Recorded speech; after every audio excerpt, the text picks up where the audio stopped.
తూర్పు దేశం నుంచి కొంతమంది జ్ఞానులు హేరోదు ఉంటున్నటువంటి అంతఃపురం దగ్గరకు వచ్చి,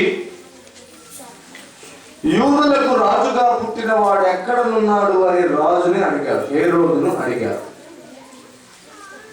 హేరోదు కలవరపడ్డాడట ఆ మాటలు విని. అక్కడున్న వారందరూ కూడా ఆ మాటలు విని కలవరపడ్డారట. ఉన్న జ్ఞానులు కొంతమందిని పిలిచి, శాస్త్రులను పిలిచి, ధర్మశాస్త్ర ఉపదేశకులను పిలిచి, ఎక్కడ పుట్టాడు ప్రభు అని అడిగి తెలుసుకొని, పుడతాడని తెలుసుకొని మెస్సయ్య పుట్టే ఆ స్థలాన్ని తిరిగి చెప్పారు. బెత్లెహేముకు వీళ్ళు ప్రయాణం అయ్యారు. అయితే జాగ్రత్తగా వినాలి. హేరోదు ఈ శిశువుగా ఉన్నటువంటి స్థితిలో యేసు క్రీస్తును హతమార్చాలని ప్రయత్నం చేయడం మనం చూస్తున్నాం. అక్కడ యేసు క్రీస్తును సంహరించాలని చూస్తున్నాం. చాలా జాగ్రత్తగా ఆలోచిద్దాం. సింపుల్ గా చెప్పాలంటే క్రిస్మస్ అనే సందర్భమే లేకుండా చేయాలని చూస్తున్నాడు. క్రిస్మస్ అనే ఆలోచన రాకుండా చేయాలని ప్రయత్నం చేస్తున్నాడు. మరి దేవునికి ఉన్న ప్రణాళిక ఏంటి? క్రిస్మస్ అకేషన్ రావాలి, ప్రభువు జన్మ జరగాలి. చాలా స్ట్రైట్ గా ఇది క్రిస్మస్ రివిజన్. ఏ సందేశం చెప్పాలి అనేది కాకుండా క్రిస్మస్ చుట్టూ ఉన్న కొన్ని శక్తివంతమైన ఆలోచనలను మనం జ్ఞాపకానికి తెచ్చుకోబోతున్నాం. మొట్టమొదటిగా గమనిస్తున్నాం. మొదటి ఆలోచన, ఈ క్రిస్మస్ అనేది శత్రు బలాన్ని, శత్రు జ్ఞానాన్ని, శత్రువు యొక్క కుట్రను ఛేదించేటువంటి ఒక మహత్తరమైన ఆలోచనల సముదాయం, సంఘటనల సముదాయం. మొదటిగా ఈ హేరోదు ఎవడు? ఎదోమీయుడు. ఈడు యూదుడు కాదు, ఎదోము సంతతి వాడు. తాను రాజు కావడానికి ఎన్నో నీచ కృత్యాలకు పాల్పడ్డాడు. తన అన్నదమ్ములను హతమార్చాడు. తన కడుపును పుట్టిన 2 బిడ్డలను హతమార్చాడు. చరిత్ర మనం చదివితే తన భార్యను హతమార్చాడు. అడ్డొస్తున్న ప్రతి ఒక్కరిని హతమార్చాడు. ఎంతో మందిని హతమార్చాలని ప్రయత్నం చేశాడు. అనేక మందిని చంపితే కానీ అతను రాజు కాలేదు. యేసుక్రీస్తు పుట్టే సమయానికి హేరోదు బాగా ముసలివాడు. ఇంకొద్ది దినాలు చనిపోతాడు కూడాను. అటువంటి పరిస్థితుల్లో అప్పటికే 40-41 సంవత్సరం పరిపాలించాడు రాజుగా. అతను అధికార దాహం ఎంతది అంటే, అతడు చివరి దశలో ఉన్నప్పుడే దేవదూతలు, జ్ఞానులు వచ్చి యూదుల రాజుగా పుట్టిన వాడు ఎక్కడ ఉన్నాడు అనగానే తట్టుకోలేకపోయాడు ఆ మాట. వాస్తవానికి ఇంతకాలపు శ్రమ పడితే కానీ తను రాజుగా లేకపోతే, పుట్టుకతోనే రాజు అని పిలిపించుకుంటున్నాడు, ఇతడెవడు అని కలవరపడ్డాడు. చాలా జాగ్రత్తగా గమనించాలి. క్రిస్మస్ లో మన ఒరిజినాలిటీ బయటపడుతుంది. క్రిస్మస్ లో మన పొజిషన్ బయటపడుతుంది. క్రిస్మస్ లో మన వాస్తవికత, మన అసలు గుర్తింపు ఏమిటో బయటపడుతుంది. మనం ఎవరో తెలుసా? క్రీస్తులో పుట్టిన వెంటనే దేవుని వాక్యాన్ని బట్టి రాజులము, యాజకులము, ఆయన గుణగణాలను ప్రచురణ చేసే ప్రవర్తనం, ఆయన రాజ్య విస్తరణను గావించే సైనికులము, ఆయన సందేశ వార్తాహారులము, రాయబారులము, ఆయన గుణగణాలన్నిటినీ దాచుకున్న ఆయన పత్రికలను. దేవుని వాక్యం అంటే తెలుసా? ఈ క్రిస్మస్ లో పుట్టకతో రాజరికం, పుట్టగానే రాజు అని పిలిపించుకోవడం. ఎందుకు వీడు చంపాలనుకున్నాడు హేరోదు? వీడు రాజుగా పుట్టలేదు. పుట్టిన తర్వాత అనేకమైన నీచ కృత్యాలకు పాల్పడి రాజు అయ్యాడు. యేసయ్య అయితే పుట్టడమే రాజు అని పిలిపించుకుంటున్నాడు. ఇది మహా విచిత్రం. రాజ కుటుంబంలో పుట్టాడు, కానీ తన కుటుంబీకులు రాజులుగా ఏడట్లేదు. ఆ సమయంలో చాలా జాగ్రత్తగా గమనించాలి. ఎప్పుడో దావీదు సంతతి వారు కనీసం 490 సంవత్సరాలు పరిపాలించారు, అయిపోయింది. యేసయ్య జన్మించే సమయానికి ఎవరు రాజులుగా లేరు. కానీ దేవుని వాక్యం సెలవిస్తుంది, ఆయన రాజు అనే పిలుస్తూ ఉన్నారు. ఈ సమయంలో ప్రియ సహోదరి, ప్రియ తల్లి గారు, ప్రియ సహోదరుడా, చాలా జాగ్రత్తగా ఉండండి. ఈ క్రిస్మస్ నా ప్రభు నిన్ను నన్ను చూసి ఏమన్నాడు తెలుసా? నీవు రాజబిడ్డవు, నీవు రాజబిడ్డవు. ఎవరైనా ఇక్కడ నా పరిస్థితి ఏమిటి, నా స్థితి ఏమిటి, నన్ను పిలుస్తున్నది ఏమిటి అన్న ఆలోచనతో ఉంటే దయచేసి ఒకసారి నువ్వు పరీక్షించుకో. నీకు ధనము సమృద్ధిగా లేదా? నీకు గొప్ప బంగ్లా లేదా? నీకు గొప్ప గొప్ప వాహనాలు లేవా? ఖరీదైన వాహనాలు లేవా? నీవు ఉన్నతమైన అధికారంలో లేవా? నీకు గొప్ప గొప్ప తలంపులు, గొప్ప గొప్ప ప్రాజెక్ట్స్ నీ చేతుల్లో లేవా? నీకు అన్ని కష్టాలు ఉన్నాయా? శ్రమలు ఉన్నాయా? అవును అనే సమాధానం మ్యాక్సిమం వస్తుంది. అయితే ప్రభు అంటున్నాడు, వీటన్నిటికి మించి నీవు రాజబిడ్డవు. హల్లెలూయా. ఈ క్రిస్మస్ మళ్ళీ గుర్తు చేసుకో ప్రియ సహోదరి సహోదరుడా, నీవు రాజబిడ్డవు. నీ పుట్టుకే రాజ జన్మ. ఎందుకో తెలుసా? ఏ పుట్టుక ఇది? ఆత్మీయ పుట్టుక. ప్రభువును స్వీకరించిన ఆ క్షణము ప్రభు ద్వారా మనము పరలోక రాజ్య బిడ్డలుగా పుడుతున్నాం. ఇది మనుషుని ఇచ్చవలనైనను శరీర ఇచ్చవలనైనను కలిగినది కాదు, కానీ దేవుని యొక్క చిత్తము వలన, దేవుని యొక్క సంకల్పం వలన కలిగినది. ఎందరైతే తన కుమారుని యందు విశ్వాసం ఉంచుతున్నారో వారందరూ దేవుని కుమారుడు అనబడడానికి అధికారము పొందుతున్నారు. మనం అందరం ఇప్పుడు ఎవరేమో చెప్పండి, ఎవరు మనము? రాజబిడ్డలు. ఈ క్రిస్మస్ మనకు జ్ఞాపకం చేస్తుంది, మనము రాజబిడ్డలం. చాలాసార్లు మనకు కొన్ని ప్రెస్టేజియస్ ఇష్యూస్ ఉంటాయి. నేను ఎవరిని పాయింట్ చేయట్లేదు, కానీ నేను ఒక ఆఫీస్కి వెళ్ళాను. సడన్ డాక్యుమెంట్ సబ్మిట్ చేయవలసి వచ్చింది. అందులో నా సర్టిఫికేట్ ఇవ్వగానే చూశారు, కులము అక్కడ ఏం లేదు, బీసీసీ అని, క్రిస్టియన్ అని. అప్పుడు నన్ను పిలిచి అడుగుతారు, మీ కులం ఏంటి? ఏమిటి మీ కులం ఏంటి? నేను చెప్పాను క్రిస్టియన్. నో, క్రిస్టియన్ ఓకే, కులం ఏంటి? మళ్ళీ చెప్పాను క్రిస్టియన్. సరే క్రిస్టియన్ ఓకే, మీ కులం ఏంటి? మళ్ళీ చెప్పాను క్రిస్టియన్.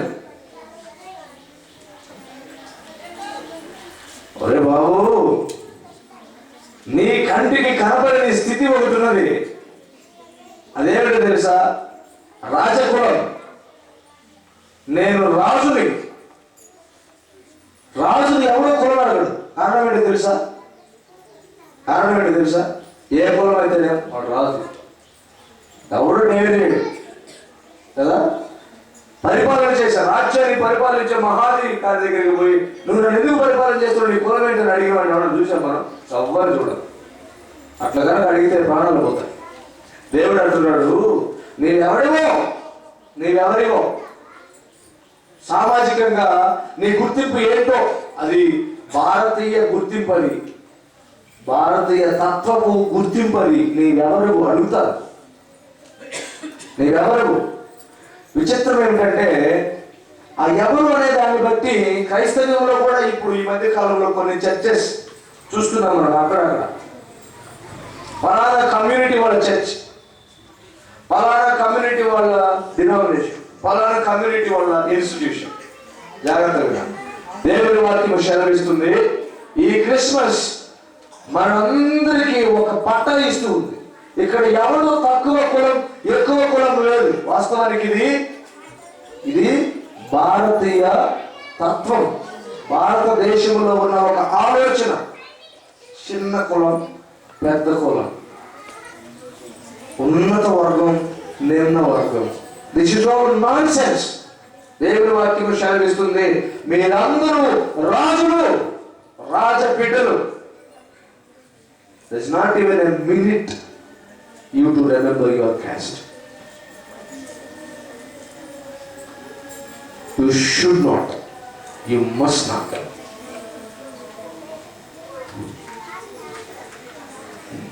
దేవుని వాక్యం సెలవిస్తుంది, నీవు రాజబిడ్డ. That's all. దేవుని వాక్యం చాలా చక్కగా మాట్లాడుతుంది. నీవు నిజంగా క్రీస్తు బిడ్డవైతే నీవు రాజబిడ్డవు.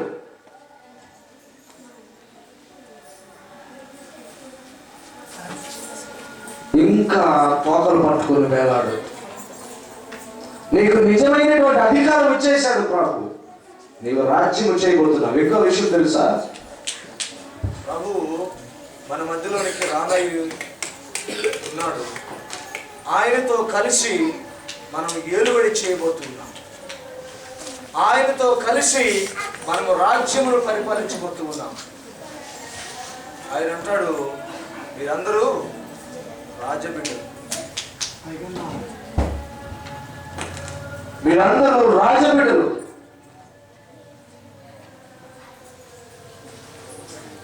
దయచేసి ఈ క్రిస్మస్ ఒక దేవుని దాసునిగా వాక్యములో నుండి హెచ్చరిస్తూ గుర్తు చేస్తూ మనవి చేస్తున్నాను. దయచేసి మన యొక్క బ్యాక్గ్రౌండ్ ఏంటో మర్చిపోదాం. అది కేవలం భారతీయ తత్వం.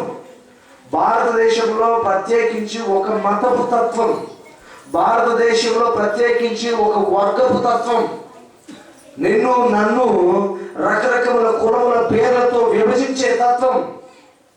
దేవుని వాక్యం అంటుంది, ఇవన్నీ కేవలం కేవలం కేవలం కల్పిత గాథలు. సాతాను యొక్క ఆలోచన, సాతాను యొక్క తలంపు. నువ్వు వేరు, నేను వేరు.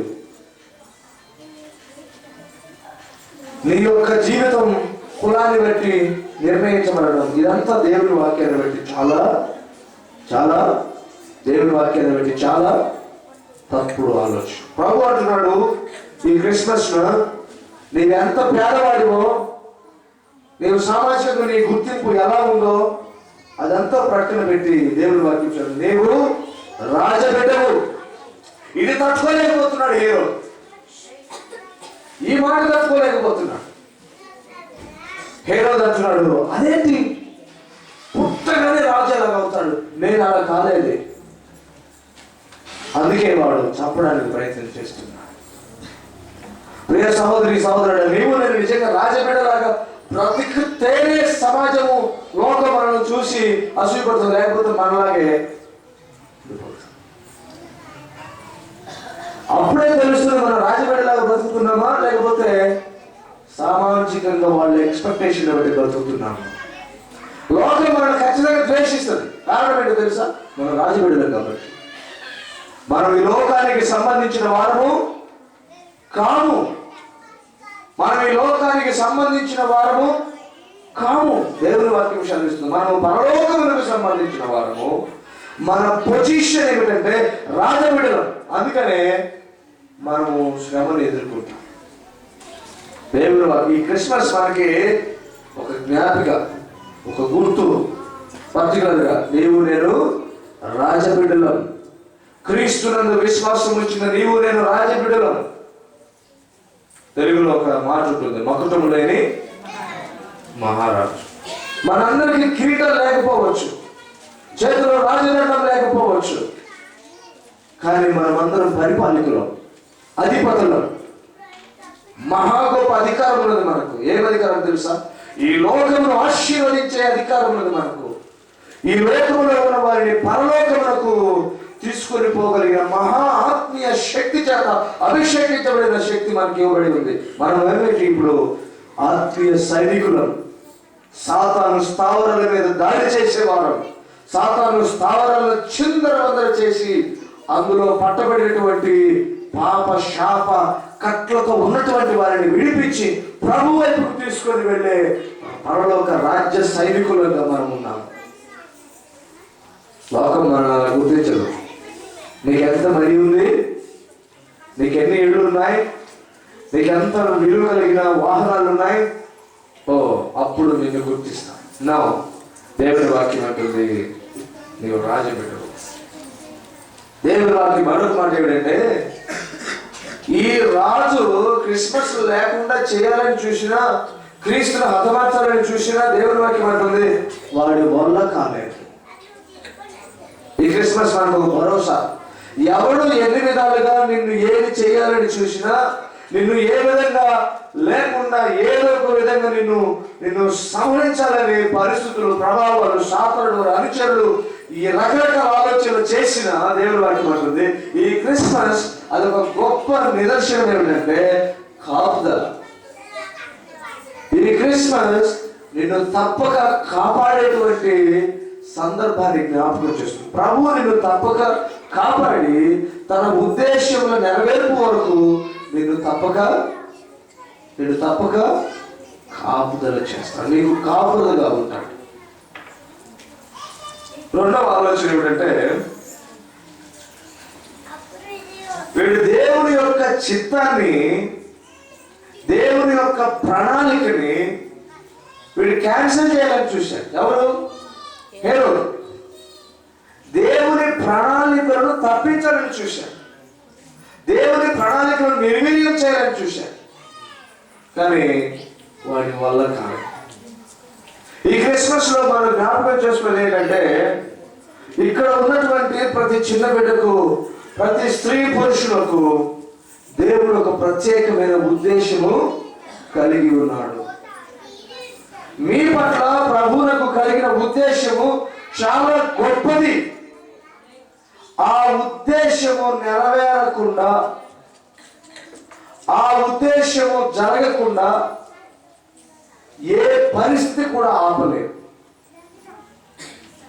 రోగమే కానీ, ఆర్థిక పరిస్థితులే కానీ, సామాజిక పరిస్థితులే కానీ, మానసిక పరిస్థితులే కానీ, ఏ పరిస్థితి అయినా ప్రభు యొక్క ప్రణాళిక నీ పట్ల జరగకుండా ఆపలేదు. ఇంకొకటి కూడా నీవు గమనించాలి, నీ పట్ల ప్రణాళిక కలిగిన ప్రభు తానే ఆ ప్రణాళికను నీ పట్ల, నా పట్ల చేయడానికి ప్రారంభించాడు. ఆయన చేస్తున్నాడు. కాబట్టి ఆయనను ఓడించేటువంటి శక్తి మరి ఎవరికి లేదు కనుక మన పట్ల ఆయన ప్రణాళికలు తప్పక జరుగుతాయి. మరొక ఆలోచన ఏంటంటే, చాలా జాగ్రత్తగా పెట్టాలి. హేరోదు చెప్పాడు ఈ జ్ఞానులకి, మీరు వెళ్ళి తెలుసుకోండి, ఆ యేసును నేను కూడా వచ్చి పూజిస్తాను. వారు ఏం చెప్పారు?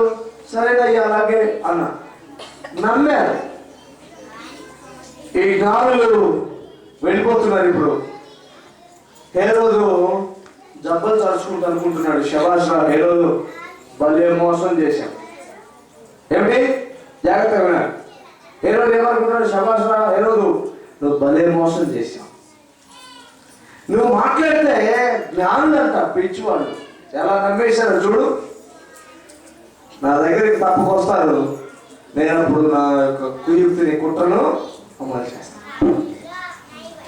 ఈ క్రిస్మస్ మనకేం జ్ఞాపకం చేస్తుందంటే, వాడు ఫూల్ చేయాలని చూసి ఫూల్ అయిపోయాడు. సంహరించాలని మనసులో కుట్ర కలిగి ఆ ప్రణాళికని వాడు లోపల పెట్టుకొని, నేను పూజిస్తాను, నేను పూజించడానికే నేను పంపిస్తున్నానని మోసం చేయాలని చూశాడు. కానీ ప్రభు వాడి మోసాన్ని బయటపడ్డాడు. ఇప్పుడు మీరు స్పష్టంగా గమనిస్తే ఎక్కడ పట్టినా మోసం, ఎక్కడ పట్టినా మోసం. మీరు ఒక షాప్కి వెళ్ళండి, ముఖ్యంగా క్రిస్మస్ అంటేనే మనకి పెద్ద ఈవెంట్ ఏంటంటే షాపింగ్. మనం కూడా ఏమనుకుంటాము, మంచి బ్రాండ్ నేమ్ ఉన్న షాప్ వెళ్ళాలనుకుంటాం. అక్కడికి వెళ్ళగానే వాడు కొన్ని ట్యాక్స్ ఉంచి అడగనివ్వడు, ఇంకా బార్గెనింగ్, నో బార్గెనింగ్, రేట్లు ఫిక్స్ చేసి ఉంటాడు, తెచ్చేసుకుంటాం. బహుశా దాని ప్రోడక్ట్ అంతా కలిపి దాని కాస్ట్ ఒక 10 రూపాయలు అనుకోండి, వాడు దాని మీద 100 రూపాయలు వేసినా ఇచ్చి వచ్చేస్తాం. మోసం. ఆ మోసానికి వాడు ఏం పేరు పెడతాడంటే బ్రాండ్. ఎక్కడ కొన్నావు బట్టలు, ఎక్కడ షాపింగ్ చేశారు, చందన, బొమ్మన, కుందన,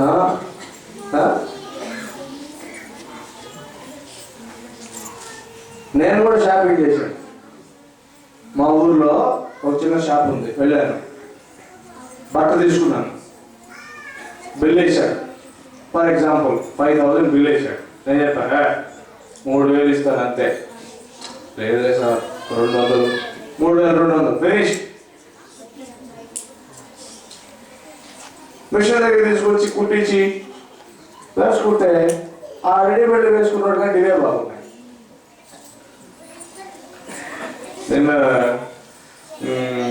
దేవుని సార్ కుటుంబం నేను ఒక షాప్ తీసుకెళ్ళాను, ఈ బట్టలు తీసుకున్నాను. ఇవే బట్టలు వేరే షాప్లో కనుకైతే కొట్లాడి మరి బార్గెయిన్ చేసి అంత కాదు ఇంత, నేను అలా కాదు, జస్ట్ ట్యాగ్ డబ్బులు పెట్టి రావడం అంతవరకు. మాట్లాడానుకో కొనేమో నేను అన్నట్టు చూస్తాను మాట. మన మీద అనేమనుకో మీరు కొనే షాప్లో అక్కడ కొన్ని అంటారు. మనకేమవుతుందో తెలుసా, రోషం వచ్చేస్తుంది. నువ్వు 10 రూపాయలు 100 రూపాయలు తీసుకో. మోసం. ఇది బహిరంగ మోసం. మోసం చేస్తుంది కూడా చెప్తాడు వాడు, ఇది మోసమే, కానీ నా మోసాన్ని కొంటేనే నువ్వు మనిషివి. ఏమిటి? నా మోసాన్ని కొంటేనే నువ్వు మనిషివి, లేకపోతే మనిషివి కాదు. తెలిసి వాడి మోసాన్ని కొని మనిషిగా నిరూపించుకుంటాం మనం. మరి అది పిచ్చో. నేను అందుకే నేను కొంచెం ఎక్కడన్నా మన షాపులు దొరుకుతాయి చూసాను. నేను మనం అడగలిగిన షాపులు దొరుకుతాయి చూశాను. హైదరాబాద్ ఎక్కడ పెట్టిన మోసం షాపు. అంటే నేను ఎందుకు చెప్తున్నానంటే ఈ క్రిస్మస్ మనకు ఒక ప్రత్యేకమైన జ్ఞాన వివేకాన్ని ఇచ్చే క్రిస్మస్గా ఉండాలని దేవుడు ఆశిస్తున్నాడు. అలాంటి జ్ఞాన వివేకం ప్రతి ఒక్కరికి కలగాలి. ఆమేన్. ఎందుకంటే ఉదాహరణకు ఒక చిన్న విషయం జాగ్రత్తగా గమనించండి. ఒక యాడ్ వస్తుంది. ఆ యాడ్లో ఈ ప్రోడక్ట్ వాడితే ఇలా వస్తారు అని చూపిస్తారు. ఉదాహరణకి మీరు నల్లగా ఉన్నారా, అలాగైతే మా క్రీమ్ వాడండి, వారం నుంచి వారానికి చూస్తే మీరు బ్రైట్ అవుతుంటారు, ఆ తర్వాత మీరు వెలిగిపోతారు, మీ ఇంట్లో లైట్ వేసుకున్నట్టు. మీ ఇంట్లో ఎలక్ట్రిసిటీ చాలా తగ్గిపోతుంది, ఎందుకంటే మా క్రీమ్ వాడతారు కాబట్టి మీరు వెలుగుతారు అని వస్తుందన్నమాట. వెంటనే మనం ఏం చేస్తామంటే వెనక ముందు చూడకుండా ఆ స్క్రీన్ మీద కనిపించే నంబర్కి ఇస్తే మామూలుగా ఇది 2000, కానీ మీరు ఈ నంబర్కి ఫోన్ చేస్తే మీకు 1500కే, కేవలం 1500కే ఇస్తా ఉంటాడు. అది బహుశా 150 రూపాయలు ఉండొచ్చు. టెంప్టేషన్. ఒకలాంటి భావం ఈ రోజుల్లో ఎవరికి తెలియదండి వాస్తవానికి. నేను ఒక యాడ్ చూస్తున్నాను. ఆ యాడ్ ఏంటంటే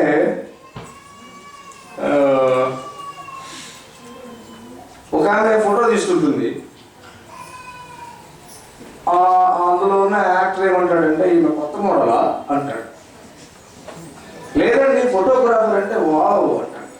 ఈ లోపల ఒక అమ్మాయి వచ్చి మమ్మీ అనింది. మమ్మీ.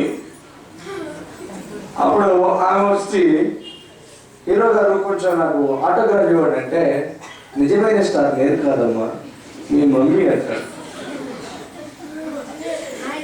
సంతూర్ అని పేరు వస్తుంది. ఏంటన్నమాట, ఆ సంతూర్ కనుక వాడితే నవయవనంగా వెలిగిపోతారు. మీ చర్మం ముడతలు పడదు.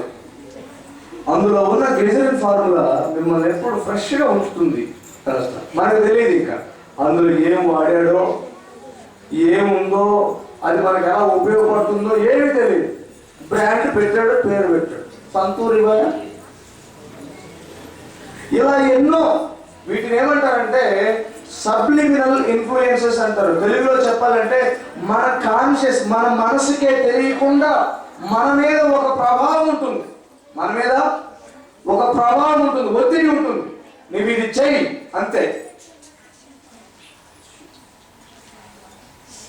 కొన్ని రోజుల క్రిందట జాగ్రత్తగా వినాలి, ఎందుకంటే ఇది క్రిస్మస్ కాన్సెప్టే. క్రిస్మస్ ప్రభు మనకు వివేకము జ్ఞానం ఇచ్చుగాక. కొన్ని రోజుల క్రిందట ఒకలాగా ఉండేవి డ్రెస్, అంటే కొంచెం లూజ్గా వదులుగా ఉండేవి. ఇప్పుడు ఏమవుతుందంటే రాను రాను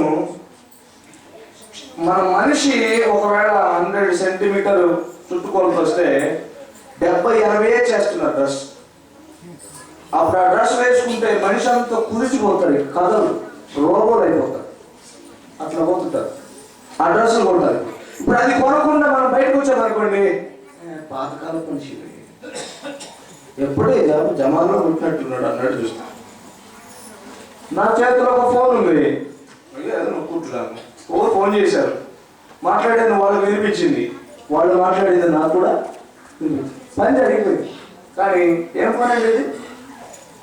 ఐపాడా, ఐఫోనా, ఓర్ బ్లాక్బెర్రీయా? కాదండి, నార్మల్ చిన్నదా.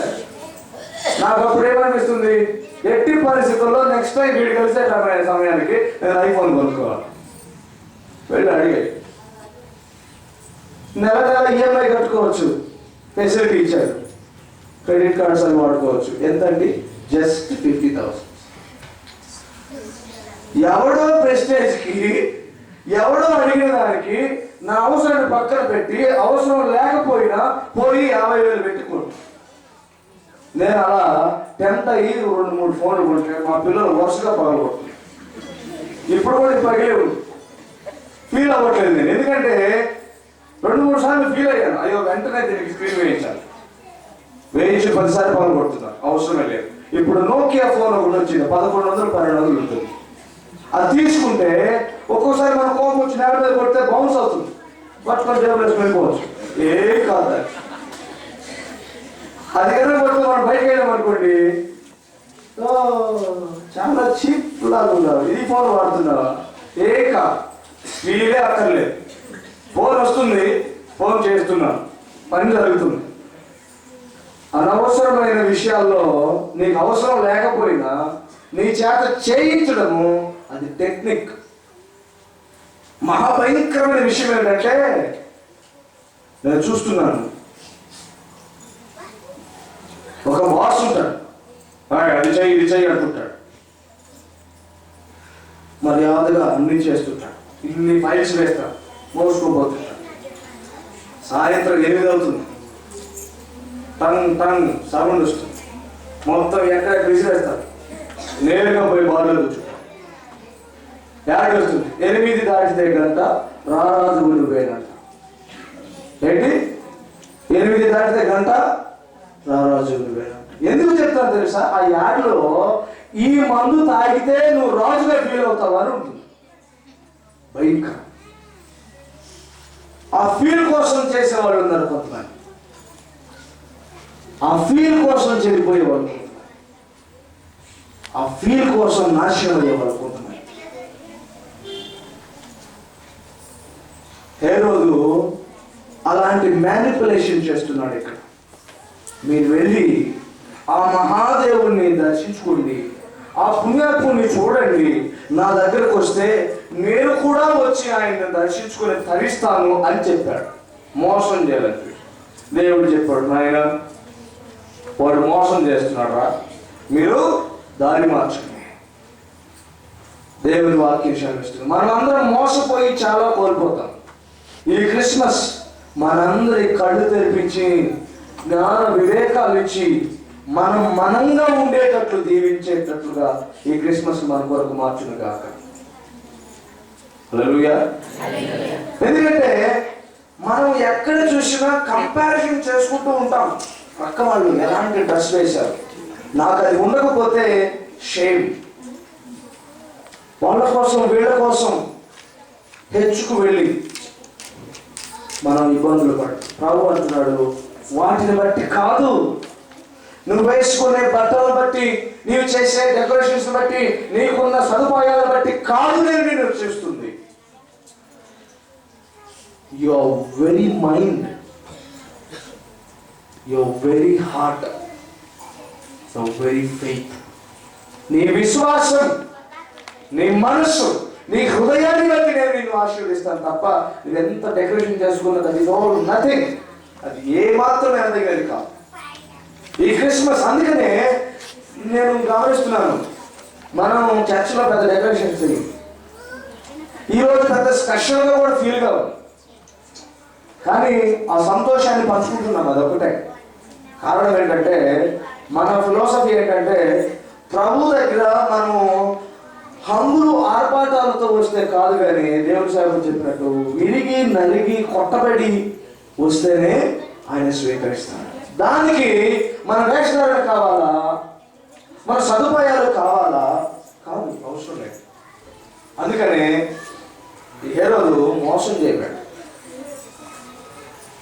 ప్రభు అన్నాడు, ప్రతి మోసాన్ని బయట పెట్టి మోసపోకుండా ఇది మొదలుకొని నేను నీకు ఆలోచన చెప్తాను. ఇది క్రిస్మస్ వాగ్దానం. వాస్తవానికి ఇది కనుక మనం నేర్చుకున్నామంటే చాలా నష్టాన్ని మనం అరికట్టగలుగుతాం. సరే, మరొక ఆలోచన చూద్దాం.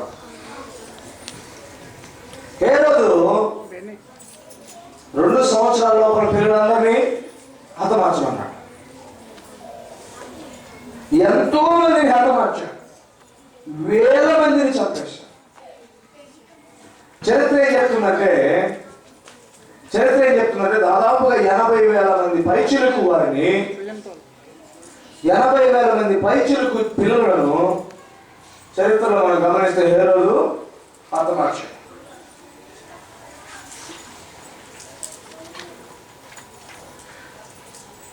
దేవుడికి స్తోత్రం. దేవుడు వాక్యం చదివిస్తుంది. ఏం లేదు, మనకి కొంచెం టైం వేరే ఉంది, 3 గంటల వరకు దయచేసి పొడిగించండి అని రాశారు. 3 కాదు, 5 గంటల వరకు చేస్తే వాళ్ళు ప్రాబ్లం అంటున్నారు. కాదులేదు, భయపడకండి, 2 గంటల వరకు. వాస్తవానికి నేను ఇప్పుడే పరిస్థితి స్టార్ట్ చేశాను. సరే, మంచిది. ఈరోజు మనం ఫార్మల్గా కాదు కానీ ఇన్ఫార్మల్గా దేవుని వాక్యం ధ్యానం చేస్తాం. ఎందుకంటే అదర్ సర్వీసెస్లో మనకి ఉన్న రెస్ట్రిక్షన్స్ ఈరోజు లేవు. ఎందుకంటే మనం అందరూ సంతోషంగా ఉన్నాం. మనకు ఆ థీమ్ మనకు వచ్చేంత వరకు మనం, ఇది క్రిస్మస్ రివిజన్. క్రిస్మస్ మెసేజ్ కంటే కూడా ఇది క్రిస్మస్ రివిజన్. చాలా తలంపులు మనం పొందుకోబోతున్నాం. సరే, 80,000 మంది పైచిలకు పిల్లలను హేరోదు అర్థం చేశారు. దేవుడి వాక్యం అంటుంది, హేరోదు ఇంతమందిని హతమార్చిన నిజంగా వాడు చంపాలనుకున్నటువంటి క్రీస్తుని మాత్రం చంపలేకపోయాడు. 80,000 మంది చంపగలిగాడు, కానీ వాడు చంపాలనుకున్న క్రీస్తుని మాత్రం చంపలేకపోయాడు. ఈరోజు క్రిస్మస్ ఏం చెప్తుందో తెలుసా? నీకు నాకు శత్రువుగా ఉన్న సాతాను వాడు ఎన్నో చేస్తాడు, ఏవేవో చేస్తాడు, కానీ మనను మాత్రం తాకజాలడు. హల్లెలూయా, హల్లెలూయా. తాకలేడు. వాడు చేయగలడేమో, గతంలో చేశాడు, ఇప్పుడు చేస్తున్నాడు, ఇక మీద కూడా చేస్తాడేమో, చేస్తాడు కూడా. చెయ్యడానికి వాడి దగ్గర శక్తి ఉండొచ్చు కాక, కానీ నిన్ను నన్ను తాకడానికి అయితే వాడికి శక్తి లేదు. ఇది క్రిస్మస్ ఇస్తున్న మహా ధైర్యంతో కూడిన భరోసా. నేను తుర్కపల్లి మరియమ్మ తల్లి గారి ఇంటికి వెళ్తున్నాను. అవిక్రమపురి కాలనీ దగ్గర ఒక పిల్లవాడే అనాలి, 23 సంవత్సరాలు, బైక్ మీద వస్తూ పడ్డాడో లేకపోతే ఏదో తగిలిందో. ఈ ముఖము, ఈ కంటి నుంచి ఇంతవరకు నాకు ఇంకేం కనిపించట్లేదు. చిదురైతే చిత్రం పడుకోబెట్టారు. ఆ చేతిలో సెల్ ఫోన్ అవి తీసి చూస్తున్నారు ఎవరికో ఫోన్ చేయడానికి. అప్పటికే చాలా గుంపు. నేను తర్వాత గైడ్ చేయడానికి చేతులు రావట్లేదు. నాకు అప్పుడు ఆలోచన వచ్చింది, నిజమే ఇన్ని ప్రమాదాల నడుమ, ఇన్ని కష్టాల నడుమ, ఇన్ని సమస్యల నడుమ, ఇన్ని వ్యాధులు చుట్టూ వేర విహారం చేస్తున్నాయి, స్వైర విహారం చేస్తున్నాయి. అయినా మనం ఇంకా రక్షించబడుతూ ఉన్నాం. క్రిస్మస్ మరొక అభయం ఏమిటంటే, నేను నిన్ను చూస్తున్నాను కాబట్టి, నీ మీద దృష్టి నిలిపాను కాబట్టి, నీతో ఉన్నాను కాబట్టి, నిన్ను కాపాడుచున్నాను కాబట్టి నువ్వు సేఫ్గా ఉన్నావు. దయచేసి ఆయన కాపుదలను గ్రాంటెడ్గా తీసుకొని ఏది పడితే అది చేయొద్దు. వాళ్ళు ఆయన కాపాడుతారు కదా అని చెప్పి వెహికల్ ఎలా పడితే అలా పోనివ్వద్దు. అవును కాపాడాడు కాబట్టి ఎలాగైనా ఉండొచ్చు అనుకోవద్దు. ఆయన మహాకృపను బట్టి కాపాడాడు, దానికి కృతజ్ఞత కలిగి జీవించడం మన ముఖ్యమైన విధి. అయితే ఈ క్రిస్మస్కి మనం జ్ఞాపకం చేస్తున్నది ఏంటంటే, యేసు క్రీస్తును చంపాలని వాడు ప్రయత్నం చేసిన 80,000 మంది చంపగలిగాడేమో కానీ ప్రభువును మాత్రం చంపలేకపోయాడు. నేను నన్ను వాడు తాకజాలడు, తాకుండగా ప్రభు మనను కాపాడుతాడు. మరొక ఆలోచన ఏమిటంటే, చాలా జాగ్రత్తగా గమనించండి.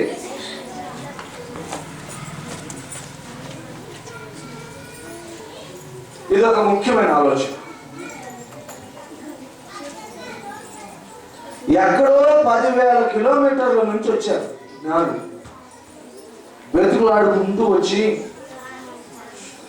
యూదుల రాజుగా పుట్టిన వాడు ఎక్కడున్నాడు అని ఎంక్వైరీ చేసుకుంటూ వస్తే, హేరోదు ఉన్నటువంటి ఆ స్థలం నుంచి, అనగా యెరూషలేము నుంచి బెత్లెహేముకు కేవలం 6 మైళ్ళు, 9 కిలోమీటర్లు, కేవలం 9 కిలోమీటర్లు. ఈ యేసయ్యను చూడడానికి ఎక్కడి నుంచో వాళ్ళు వచ్చారు, కానీ 9 కిలోమీటర్ల దగ్గర ఉన్నటువంటి శాస్త్రులు కానీ, పరిసయ్యులు కానీ, ధర్మశాస్త్ర ఉపదేశకులు కానీ, ఈ హేరోదు కానీ ఎవడూ రాలేదు. ఎంత సమయం పడుతుంది? 9 కిలోమీటర్లు అంటే 1 గంటలో నడవచ్చు. 2 సంవత్సరాల నుంచి నడుచుకుంటూ వచ్చారు కొంతమంది జ్ఞానులు. 9 కిలోమీటర్ల దూరం దగ్గర ఉన్న వాళ్ళు అయితే రాదు.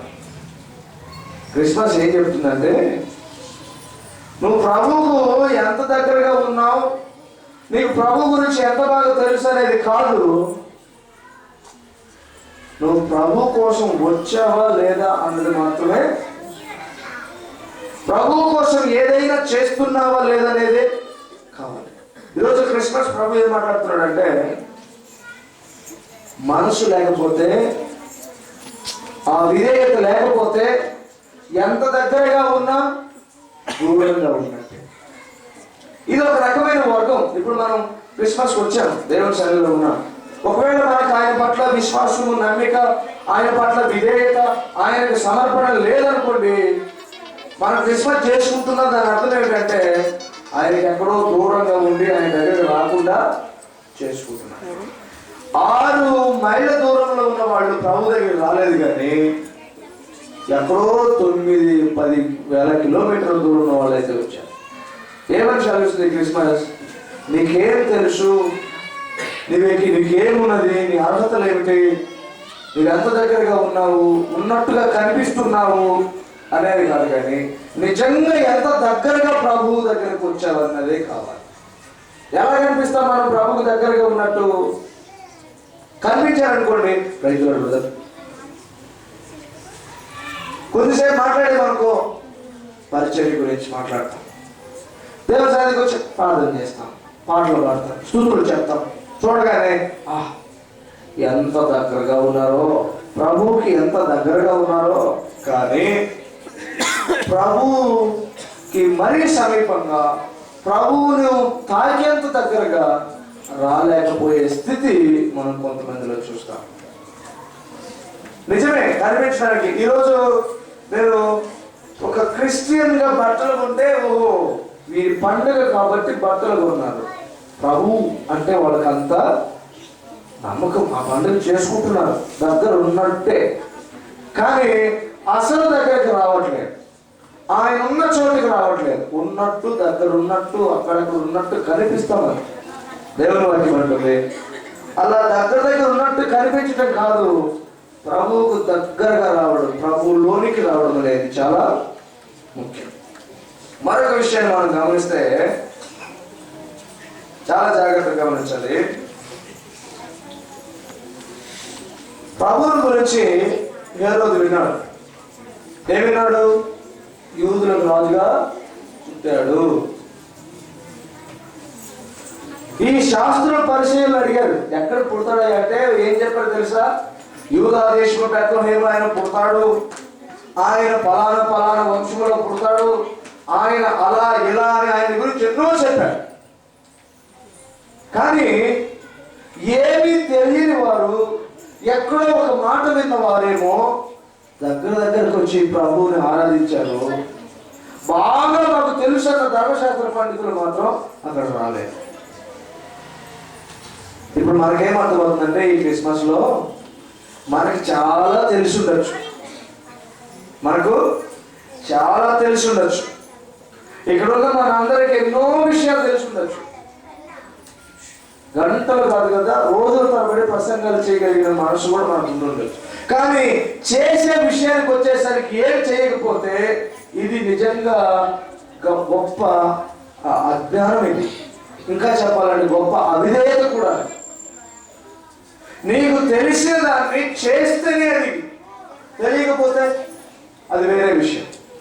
తెలిసిన దాన్ని చెయ్యకపోతే, చెయ్యదగిన మేలు, చెయ్యగలిగినటువంటి ఆ మంచి పని చెయ్యకపోతే అది పాపముగా ఎంచబడుతుంది. మనకు సమాచారం తెలియటం కాదు ముఖ్యం, బైబిల్ చాలా తెలుసు, తెలిస్తే ఏంటి, కానీ ఎంతగా పాటిస్తున్నాం అన్నది చాలా ముఖ్యం.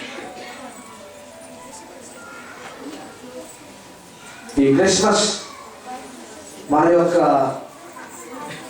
జీవితాన్ని దేవుని వాక్యానుసారంగా ఉండమని కోరుకుంటున్నది. మనం పరీక్షించుకుందాం, మనం అలాగే ఉన్నామా లేదా అనేటువంటి విషయం.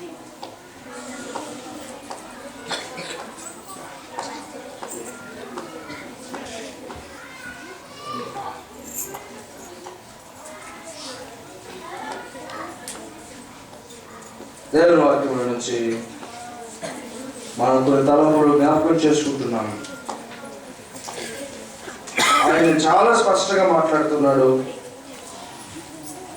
ఈ క్రిస్మస్ లో మనకి ఎంతో తెలుసు, కానీ కొంచెమైనా దాన్ని మన జీవితంలో చేయగలుగుతున్నామా, చేస్తున్నామా, చేస్తూ ప్రభువుని సంతోషపెడుతున్నామా, పరీక్షించుకున్నాం. నేను ఒక విషయాన్ని చూసి నేను చాలా బాధపడ్డాను. అదేమిటంటే, ప్రభువులోనికి రాకముందు ఎలాగైతే ఉంటున్నారో ప్రభువులోనికి వచ్చిన తర్వాత కూడా అలాగే ఉండేవారు నేను చాలా మందిని చూశాను. ఉదాహరణకి, ప్రభువులోనికి రాకమునుపు ఎలా పడితే అలాగ తాగుతూ, లేకపోతే ఎలా పడితే అలా తిరుగుతూ, ప్రభువుకు వ్యతిరేకమైన కార్యకలాపాలు చేస్తూ ఉంటే ప్రభు కోరుకున్నదంటే ఒక నూతనమైన మార్పు. ఆ మార్పును ప్రకటించకుండా అదే పాత జీవితాన్ని జీవించే వాళ్ళని చూశాను. ప్రభు అంటున్నాడు, ఇంతకు ముందు అయితే వారికి తెలియదు, ఇప్పుడైతే తెలిసి కూడా అలా ఉంటున్నారు. అది చాలా గొప్ప అవమానం. ప్రభు దాన్ని సహించడండి. ప్రభు ఏమాత్రము దానితో ఏకీభవించడు. మారిన జీవితాన్ని కనబరచకపోతే ప్రభు అంటున్నాడు, ఇది నిజంగా నన్ను అవమానపరచడమే అంటున్నాడు. అది చాలా ప్రమాదకరమైన విషయం కూడా. ఎందుకంటే ఇప్పుడు మీరు గమనించాలి, హేరోదుని గురించే మనం ధ్యానం చేస్తున్నాం. హేరోదు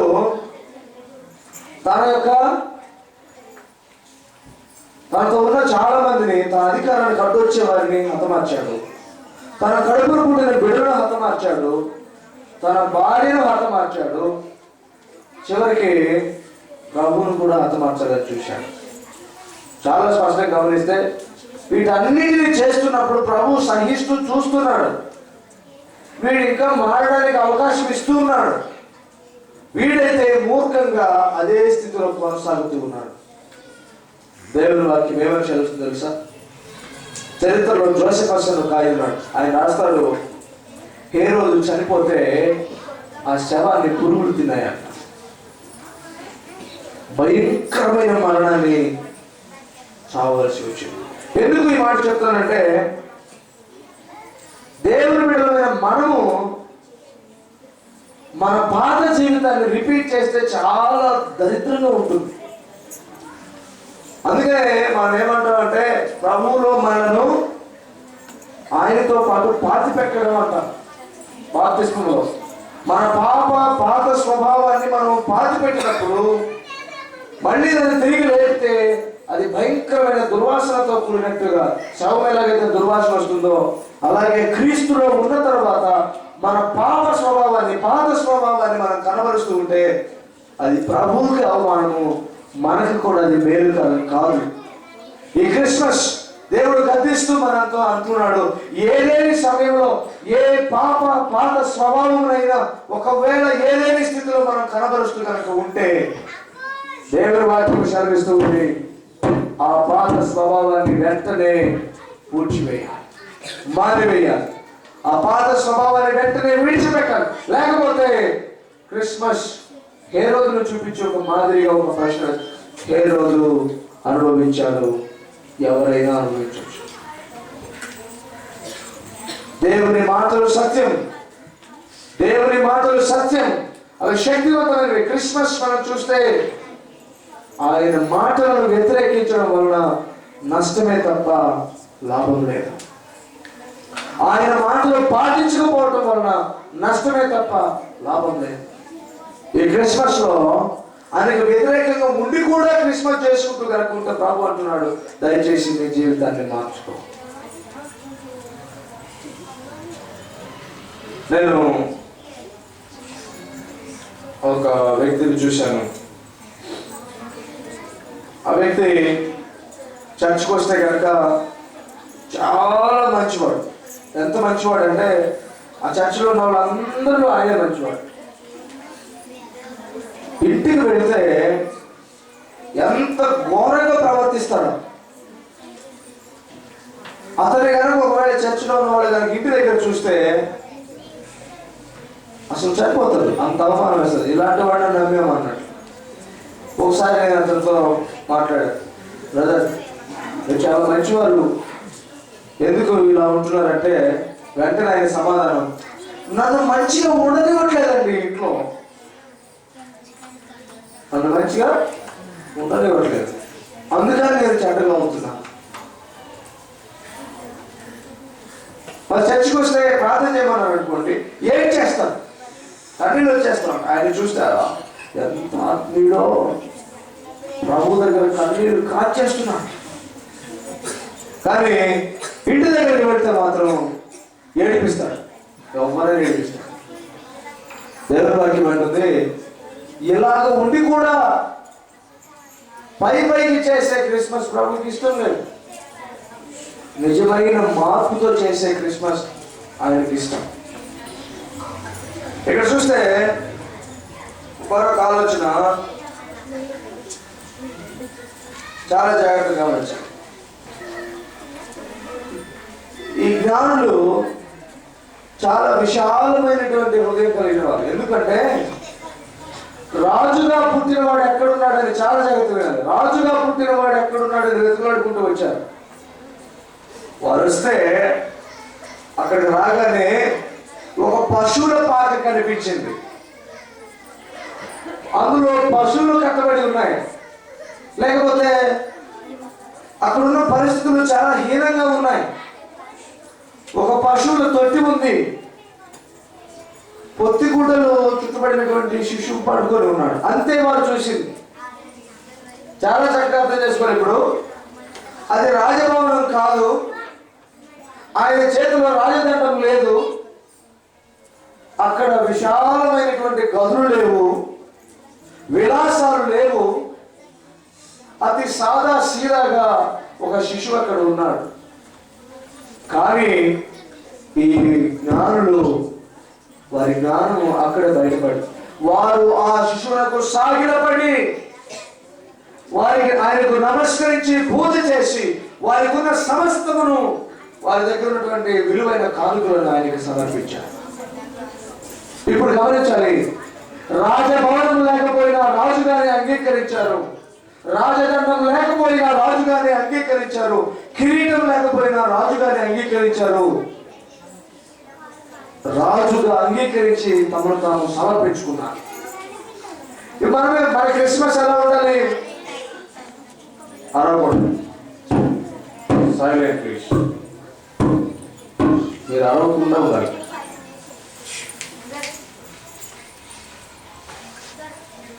చాలా చక్కగా మనం దేవుని వాక్యంలో చూస్తే ఇప్పుడు మనం వింటాం, అలాంటి వ్యక్తి గొప్పవాడు అలా ఇలా అంటారు అనుకోండి, మనం ఎక్స్పెక్ట్ చేస్తాం బహుశా ఇలాంటి ఇల్లు ఉండొచ్చు, ఆయనకు ఇలాంటి వాహనం ఉండొచ్చు, ఇలా ఉంటాడు అని. మనం అక్కడికి వెళ్ళిన తర్వాత లేవు ఒక చిన్న చెట్టు కింద మంచి వేసుకుని కూర్చున్నాడు, ఆయనతో మాట్లాడి రావాలి. ఏమనుకుంటాం మనం? ఈయనతో నా మాట్లాడడానికి వచ్చింది అనుకుంటాం. 10,000 కిలోమీటర్లు ఆశగా నడుచుకుంటూ వచ్చాను, రాజు అని అనుకున్నాను. ఇక్కడికి వస్తేనేమో రాజభక్తం లేదు, రాజదండం లేదు, రాజాంతపురము లేదు, కానీ రాజువు నీవు అని అంగీకరిస్తున్నా. హల్లెలూయా. క్రిస్మస్ అంటే అదే. ఏం ఉండక్కర్లేదు, కనబడనక్కర్లేదు, అలా గుర్తించడం, అలా గ్రహించడం, అలా ఒప్పుకోవడమే క్రిస్మస్. ఎస్, ప్రభువుని రాజుగా స్వీకరించడం. నేను గమనిస్తున్నాను, టీవీలో కొన్ని ప్రోగ్రామ్స్ వస్తున్నాయి. ఆ ప్రోగ్రామ్స్ ఏంటంటే ఎంత భారీగా డెకరేషన్స్ జరిగి ఉన్నాయో. ఆ డెకరేషన్స్ అయి ఉండొచ్చు ఒక 50,000 అలాగా, 1,00,000 అలాగా అయి ఉండొచ్చు. ఆ డెకరేషన్కి చాలా ఖర్చు పెట్టుంటారు. ఆ ఇన్స్ట్రుమెంట్స్, ఆ సెటప్ అంతా చాలా విచిత్రంగా ఉంది. అలాంటి చోట్లకి వెళ్ళడానికి ఇష్టపడతాను కూడా. అలాంటి చోటు ఉంటే చాలా కొంచెం సేపు అయినా. మిమ్మల్ని బట్టి నేను ఒక విషయంలో సంతోషిస్తున్నాను. మనకు అలాంటి డెకరేషన్స్ లేకపోయినా, మనకు అలాంటి హంగామా లేకపోయినా, స్టిల్ ఇది మన సంఘము. ఇక్కడ ప్రభువును నిజంగా ఆరాధించే అవకాశం ఉంది అని మీరు నిజమైన మనసుతో వచ్చారు. మిమ్మల్ని అందరూ నేను ప్రభు జ్ఞానులు అని పిలుస్తున్నాను. ఆమేన్. మీ అందరికి దేవుడు ఆ జ్ఞానం అభివృద్ధి చేశారు. జ్ఞానులు అంటే ఏమిటి? సామాన్యులకు అర్థం కాని అర్థమైతే వాడు జ్ఞానుడు. సామాన్యులు తెలుసుకోలేని తెలుసుకుంటే అది జ్ఞానం. నిజంగా వీళ్ళు జ్ఞానులే. ఎలాగంటే అంతఃపురంలో లేకపోయినా, మకుటం లేకపోయినా, రాజ్యం లేకపోయినా నీవు రాజువే అంటున్నా. మనం అంటామా? ఈ రోజుల్లో మనం నిజంగా ఆయనను స్వీకరించిన తర్వాత ఆయన యొక్క శక్తిని అనుభవిస్తుంది కూడా దినదినము ఆయన మన జీవితాల మీద రాజుగా చేసుకోలేక మనము ఫెయిల్ అయిపోతున్నాం. మన వ్యసనాలు మనవే, మన మనస్సు మనదే. అలాగే కొన్నిసార్లు ఉంటుంటాం. దేవుని వాక్యం అంటుంది, నిజంగా నీ మీద ప్రభు రాజుగా ఉన్నాడా? ఇంకా చెప్పాలంటే నీవు క్రిస్మస్ చేసుకుంటున్నావు అంటే నీవేం చెప్తున్నావు అంటే, ప్రభు నా మీద రాజుగా ఉన్నాడు, నేను ఆయన రాజుగా గౌరవిస్తున్నాను కనుక నాది నిజంగా క్రిస్మస్ అని చెప్తున్నావు. కానీ ప్రభు నీ జీవితం మీద నిజంగా రాజుగా ఉన్నాడా? ప్రభు నీ మీద నిజంగా అధికారం కలిగి ఉన్నాడా?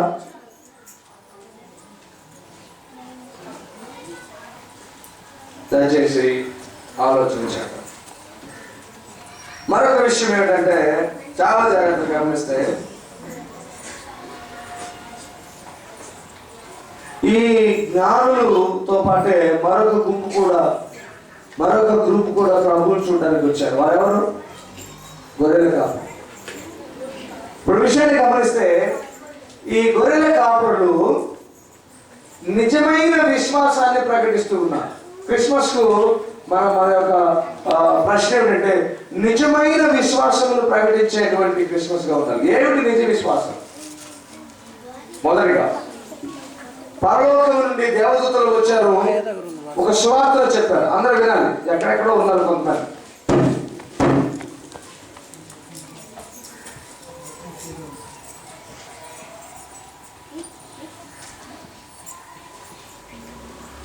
ఒక చిన్న పల్లవి, అందరూ దయచేసి చప్పట్లు కొడుతూ పాడండి. ఎందుకంటే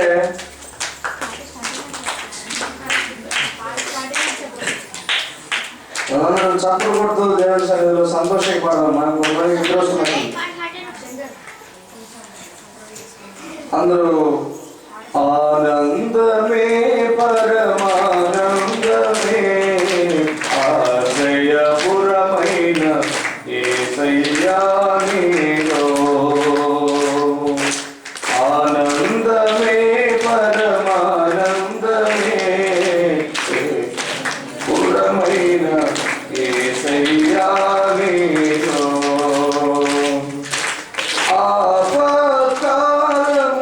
ఆపత్కాలములన్నిటిలో ఆదరించిన అక్షయుడా నీకే స్తోత్రము, ఆపత్కాలములన్నిటిలో ఆదరించిన అక్షయుడా నీకే స్తోత్రము, ఆనందమే పరమానందమే ఆశ్రయపురమైన యేసయ్యా నీలో, పక్షిక గల చోట్ల పరుడదేశితివే జీవజలములు తాగనిచ్చితివే, పక్షిక గల చోట్ల పరుడదేశితివే జీవజలములు తాగనిచ్చితివే, నా ప్రాణమునకు సేద తీర్చితివే, నీతియు శాంతియు నాకీచితివే, ఆనందమే పరమానందమే ఆశ్రయపురమైన యేసయ్యా నీలో. మనం కంక్లూజన్కి వచ్చాం. ఎందుకంటే చిన్నపిల్లలు ఉత్సాహంగా ప్రభువులో వారికి ఉన్న సంతోషాన్ని వ్యక్తం చేయడానికి ఒక అవకాశం ఇవ్వాలి. మనం కొన్ని తలంపులు చేస్తూ వస్తూ ఉన్నాం. సీక్వెన్స్లో ఒకసారి నేను మళ్ళీ రిపీట్ చేస్తాను. మనం పుట్టుకతో రాజబిడ్డలు. హేరోదు అసూయతో దేవుని ప్రణాళికను నాశనం చేయాలని చూసినా అది వారికి సాధ్యం కాలేదు. కాబట్టి మన పట్ల ప్రభువుకున్నటువంటి ఆ ప్రణాళికను కూడా నాశనము కాకుండా కాపాడడంలో ప్రభువు నమ్మదగిన వాడు. మరొక ఆలోచన మనం ఏం చేస్తున్నామంటే హేరోదు మోసం చేయాలని చూశాడు, తనే హేళన చేయబడ్డాడు. ఇది మొదలుకొని మన జీవితంలో మనం అనుభవించిన లేకపోతే మనల్ని మోసగించాలని ప్రయత్నం చేసే ప్రతి ప్రయత్నాన్ని, ప్రతి స్థితిని, పరిస్థితిని ప్రభు మనకు ముందుగా తెలియపరిచి లౌకికమైన మోసాన్ని, జ్ఞానాన్ని అరికడతాడు అని భరోసా ఇస్తూ ఉన్నాడు. మరొక ఆలోచన మనం ఏం చేస్తున్నామంటే లోకమంతా కలిసి మనకు వ్యతిరేకంగా కార్యకలాపాలు చేసి ఏవేవో చేయవచ్చు. ఏ రోజు కూడా 50,000 మందిని హతమార్చిన ప్రభువును హతమార్చలేనట్లు ఎన్నో వేల ప్రయత్నాలు చేసిన, వేల కష్టాలు మనం ఫేస్ చేసిన ప్రభు యొక్క కృప కాపుదల మనల్ని ఎన్నటికీ విడవలేదు. అది క్రిస్మస్లో మనం చూస్తూ ఉన్నాం.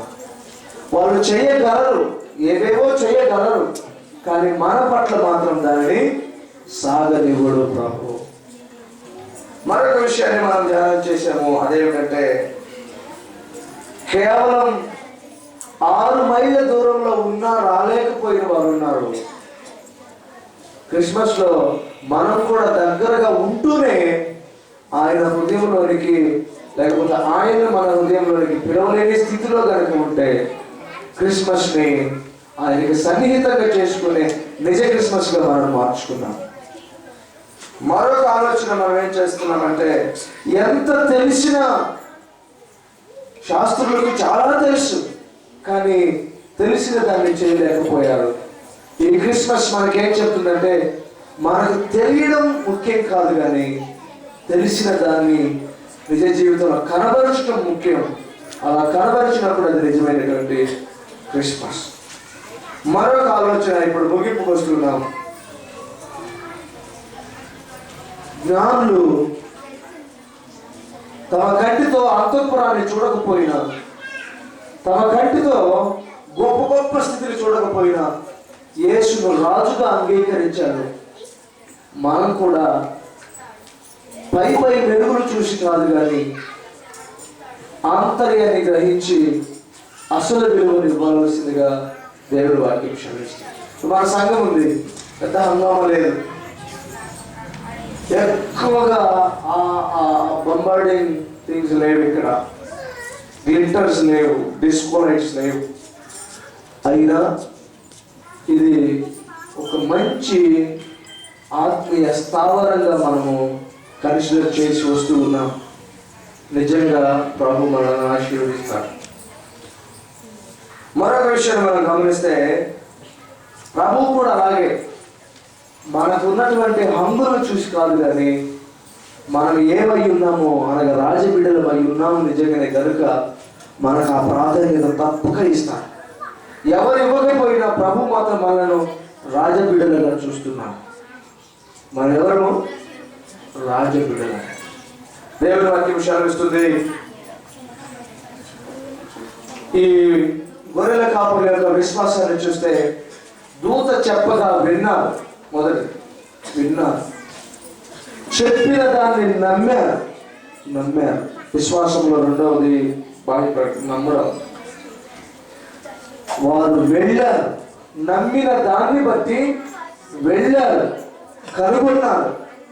కనుగొన్న దాన్ని పంచుకున్నారు, ప్రకటన చేశారు. దేవుని వాక్యం శాస్త్రం నిజమైన విశ్వాసము ఏమిటంటే వినడం, నమ్మడం, దానిని బట్టి చేయడం, దానిని కనుగొని ప్రకటించడం. ఈ విశ్వాసము 5 లక్షణాలు.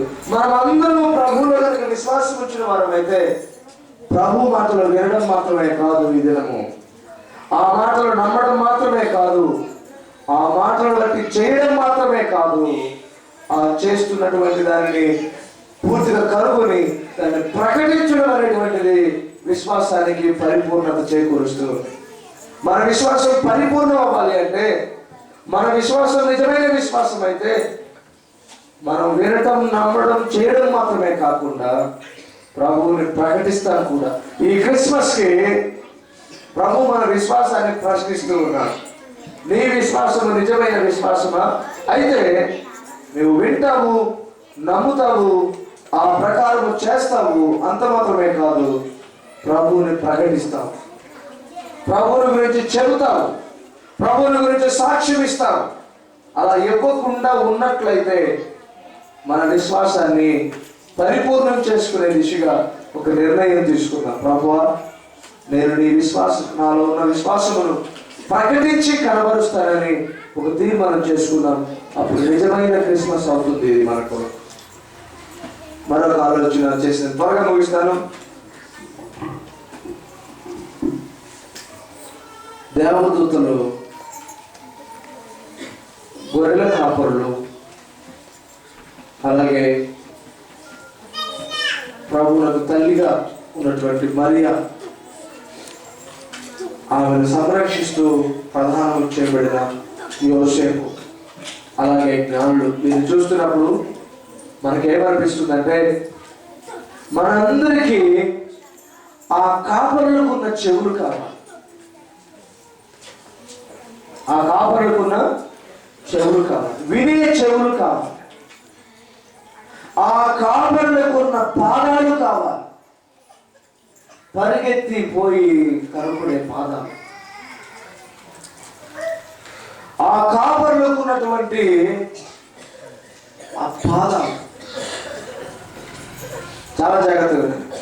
కాపరులకున్న చెవులు, వినే చెవులు, కాపరులకున్న కాళ్ళు, పరిగెత్తుకునే ప్రభువుని కనుగొనే కాళ్ళు, ప్రభు కోసం పరిగెత్తే కాళ్ళు, ప్రభు కోసం వేగంగా వెళ్ళే కాళ్ళు మనకు కావాలి. అలాగే ఆ దేవదూతలకున్న మనసు కావాలి, చెప్పే మనసు. ఇదిగో ప్రజలందరికీ కలుగబో మహా సంతోషకరమైన శుభవర్తమానం. చెప్పే మనసు, ఉల్లసించే మనసు మనందరికి కావాలి. అలాగే యోసేపు మరియమ్మల వంటి జీవితం దేనికైనా సిద్ధం ప్రభువా, నీవు చెప్పే దేనికైనా సిద్ధం ప్రభువా అనే జీవితం మనకు కావాలి. ఈ జ్ఞానులకున్న చేతులు, వారి హృదయం మనకు కావాలి. ఏదో తెలుసా, వారు వెళ్ళారు, వారు పూజించారు, వారు ఇచ్చారు, హృదయం నిండుగా ఆనందాన్ని పంచుకొని ఆయనను రాజుగా గ్రహించి తిరిగి వెళ్ళారు. ఈ క్రిస్మస్లో మనం పరీక్షించుకుందాం. మన చెవులు వినే చెవులైతే ఇది నిజంగా క్రిస్మస్. మన పాదాలు ప్రభు కోసం పరిగెత్తే పాదాలు అయితే ఇది నిజంగా క్రిస్మస్. మనం నిజంగా క్రిస్మస్ చేసుకుంటున్నాం. మన పాదాలు ప్రభు కొరకు పరిగెత్తకుండా మనం ఎన్ని ఏర్పాట్లు చేసుకున్నా, ఎన్ని సంబరాలు చేసుకున్నా ఇది నిజంగా ప్రభువులకు ఇష్టమైన క్రిస్మస్ అయితే కాదు. దేవదూతలాగా ప్రభువుల గురించి చెప్పే మనసు కనుక లేకపోతే ఇది క్రిస్మస్ నిజమైన ఆశీర్వాదమే కాదు మనకు. అలాగే నీ చిత్తం ప్రభు అనే ఆ గొప్ప విధేయతతో కూడిన తలంపు, గొప్ప విధేయత మనకు లేకపోతే ఇది క్రిస్మస్ మనకు మేలుకరమైనదే కాదు. అలాగే జ్ఞానుల వలె ఇచ్చే చేతులు, హృదయపూర్వకంగా ఆయన ఆరాధించే హృదయం మనకు లేకపోతే ఇది మనకు మేలు చేసే క్రిస్మస్ కాదు. కాబట్టి ఈ క్రిస్మస్కి ఆ గొర్రెల కాపరులకున్న చెవులు వంటి చెవులు, వినే చెవులు నీకు నాకున్నాయా? ఆ చెప్పే మనస్సు కలిగినటువంటి విధంగా దేవదూతలకున్న మనస్సు నీకు నాకున్నదా? అలాగే నీ చిత్తం ప్రభు అనే మానసిక సిద్ధపాటు, ఆత్మీయ సిద్ధపాటు, యోసేపు మరియమ్మలకు ఉన్నటువంటి ఆ సిద్ధపాటు నీకు నాకున్నదా? జ్ఞానుల వలె ప్రభు కొరకు ఇచ్చేవారిగా, ప్రభువుని హృదయంలోనికి తీసుకునే వారిగా వారికి ఉన్న చేతులు, వారి హృదయం మనకున్నదా? ఉంటే అప్పుడు నిజమైన పరిపూర్ణత వస్తుంది. క్రిస్మస్కు మన జీవితాల్లో నిజమైన క్రిస్మస్ ఆనందం, క్రిస్మస్ సంతోషాన్ని మనం అనుభవించగలుగుతాం. ఇది ప్రాక్టికల్ క్రిస్మస్. మనం ఎంత బ్యూటిఫుల్ మెసేజెస్ విన్నా, ఎంత గొప్పగా డెకరేషన్ చేసుకున్నా, ఎంత మంచి బట్టలు కొనుక్కున్నా, ఈ చెవులు, ఈ చేతులు, ఈ పాదాలు, ఈ హృదయం, ఈ మనసు లేకపోతే ఇవన్నీ వ్యర్థం. కనుక మరుసటి క్రిస్మస్కు ఈ ప్రశ్న ఉత్పన్నమైనప్పుడు నేను నిజంగా ఈ మాటను అనుసరించి జీవించాను అనేటువంటి జవాబుతో మనం సిద్ధంగా ప్రభు సన్నిధికి వద్దాం. దేవుని దాసునిగా ఇప్పుడు కొన్ని ఆశీర్వాదాలను మీ మీద నేను డిక్లేర్ చేయదలిచాను. ఈ క్రిస్మస్, ఈ సంతోష సమయంలో, ఈ క్రిస్మస్, ఈ శుభ సమయంలో దేవుని దాసునిగా, దేవుని ప్రతినిధిగా ఈ మాటలు మీ అందరి మీద ఘోషిస్తూ ఉన్నాను. మీ కుటుంబాలకు దేవుని వాక్యానుసారమైన సంపూర్ణ సమాధానం కలుగునుగాక. ఈ క్రిస్మస్ మీ కొరకు సౌభాగ్యమును, సమృద్ధిని, సంపూర్ణమైన శాంతిని మీకు అనుగ్రహించునుగాక. ప్రభు తన పరిచారకునిగా తండ్రి అయిన దేవుడి లోకానికి పంపిన క్రీస్తులకు ఇచ్చిన కాపుదల, ఆ విజయం ఇక్కడ చేరిన ప్రతి ఒక్కరికి సంపూర్ణ విజయం కలుగును గాక.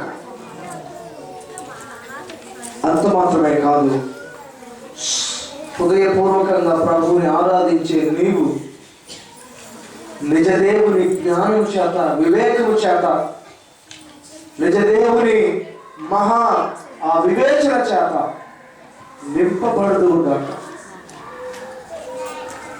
మీ పిల్లలు, మీ కుటుంబము, మీ బంధువులు, మీకున్న సమస్తము క్షేమము కలిగి ఆశీర్వదించబడి సమృద్ధిగా మార్చబడును గాక. దేని విషయంలో నీవు కలవరపడుతున్నావో, దేని విషయంలో ఇంకను చింతపడుతున్నావో, దేని విషయంలో ఇంకను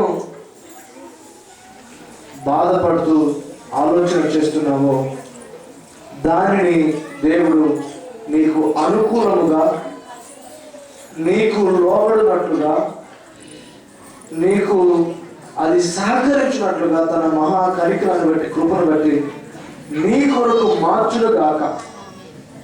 ఈ క్రిస్మస్ మెండైన ఆశీర్వాదములు, దీవెనలు ఇక్కడ ఉన్న ప్రతి ఒక్కరికి పేరు పేరున సమృద్ధిగా కలుగును గాక. ఆమేన్, ఆమేన్. దేవుని నామానికి స్తోత్రం చెప్పండి. హల్లెలూయా.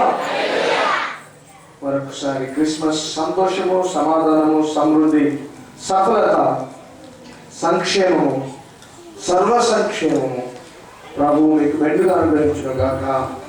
ఆమేన్.